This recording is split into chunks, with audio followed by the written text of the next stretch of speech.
Good morning, surrendered souls. Happy and. You can be happy and want your life to be better. You can be happy and be striving for a promotion. You can be happy and feel frustrated that your children didn't pack their bag until the moment it was time to leave. Yes, that's what happened in my house this morning. Anyway, what am I talking about? So, with many of my friends, family, clients, myself included, I often catch myself saying something like, I'll be happy when. When I had three children under 4 years old, I used to be thinking, I'll be happy when my last child is in nursery. I'll be happy when Seraphina sleeps through the night. I'll be happy when my girls can keep their room tidy. I'll be happy when I've got more money. I'll be happy when I don't have to do this job. I'll be happy when. Now, here's the problem with me and other people tying my happiness to the when. So, the first thing is, it tells my subconscious that I can't be happy now. It tells my subconscious that my happiness is somewhere in the future and it's a moment I need to get to. Now, we know, of course, there is no such thing as the future and there is no such thing as the past. Now, don't get me wrong, I'm not saying that a future moment doesn't arrive, but what I'm saying is right now, there's only now. The future moment is going to be the now moment when I get there. And so when I get there, if I'm still saying I'll be happy when Seraphina sleeps through the night, or I'll be happy when I don't have to carry her everywhere, I'll be, whatever the whens are, I can't be happy now. That means I just won't be happy. So that's the first problem, is it ties our happiness to somewhere in the future. And the other problem, even more serious than that, is it ties our happiness to something out there in the world that is actually beyond our control. I actually have no control over when my children decide to sleep through the night. They probably don't either. It's biological. There'll be all kinds of factors that need to be in place to make that happen. I have no control over whether or not my husband's had a great day at work and I've had a great day at work, and all the stars have aligned for us to both be in the perfect mood when we get home and have a wonderful evening. I have no control over when my line manager is going to decide that this particular promotion, opportunity, money making, whatever, is appropriate for me instead of whomever else is in the company with all of the priorities that go along with that. Actually have no control over those things. I know that we think we do, and our ego thinks we do, and we go to great lengths to orchestrate things so that we have more control. In actuality, we don't have any control over those things. That's a whole separate thing. I'll do a video on surrender. But the thing about it is that when all of those wonderful things align themselves, I'm allowed to be happy. And what happens when something happens to push that off kilter? I'm not happy anymore. So, as I said, the two issues are, it ties your happiness to some time in the future, and it ties your happiness to something outside of you. Those things are not within your control. And they don't exist.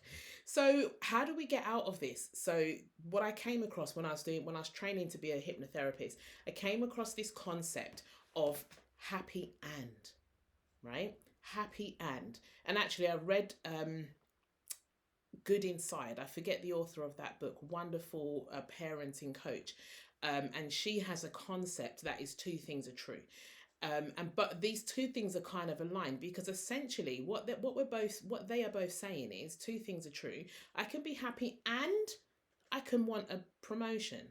Um, I can be happy and I can want my children to pack their bag on time for school. I can be happy and I can have a lovely evening with my husband. I can be happy and I can make more money. Now, what happens here is that I still want the things I want, and that's okay. It doesn't stop, my subconscious doesn't stop striving to do all I can, take all the aligned action, follow my inspiration, and allow life to live through me. All of that stuff can still happen, and I can be happy in this present moment, and I can have the joy right now. So this is a real different way of approaching things. And when I catch myself and remember, it's transformational. And I'll be honest, I don't constantly live in a state of bliss, because life happens and sometimes I forget those things. But the mere fact that I know some of those concepts means that when it really gets to be frustrating, like when I was really up against it this morning, instead of in previous times, I'd have been impatient with my children, possibly snapping or whatever. Instead of that, what happens now is I feel the feeling rising, and that's my trigger. That's my thing that says to me, I can be happy and two things are true, right? Those two concepts. Um, I can be happy and I can be impatient with Olivia. I can be happy and I can get my children to school. I can get them to school late and I can still be happy, right? So, and then there you go. What I talked about there is how do you keep that going? And it's just the awareness. So it's the finding the signals, find what it is. What are you going to do is build yourself to a level of awareness when you notice when you're placing your happiness somewhere else. And usually that will be you notice when your unhappiness is present instead of your happiness. So maybe you walk into the kitchen and it's an absolute state because somebody has been in there cooking and using the kitchen in a way that you don't necessarily use it, and you're going, one more thing for me to do. So in that moment of that's your moment of awareness. That's your moment that says, I can keep my happiness within me and I can deal with this external scenario. So you first get used to noticing where your happiness is allocated somewhere else. And then you also get good at noticing what that feels like in your body. Those are your early warning signs. And then when you notice those things, the next step, and it's literally the last step, is just to replace, just reframe the way that you're thinking about that. And it becomes and, or it becomes two things are true.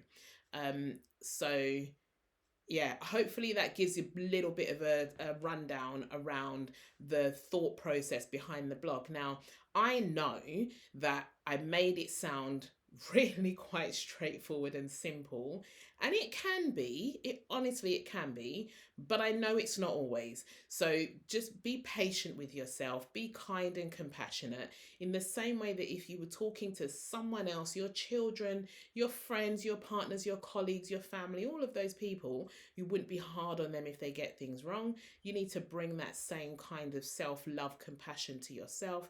So when you don't get it right every time, or when you realize that you were lost in an old way of thinking, that is absolutely okay. But in that moment, literally in the moment when you notice, that is your time to catch it. So I'll catch you in the next video. There will be one on surrender. It might not be the next one, but I'll catch you in the next video. Take care.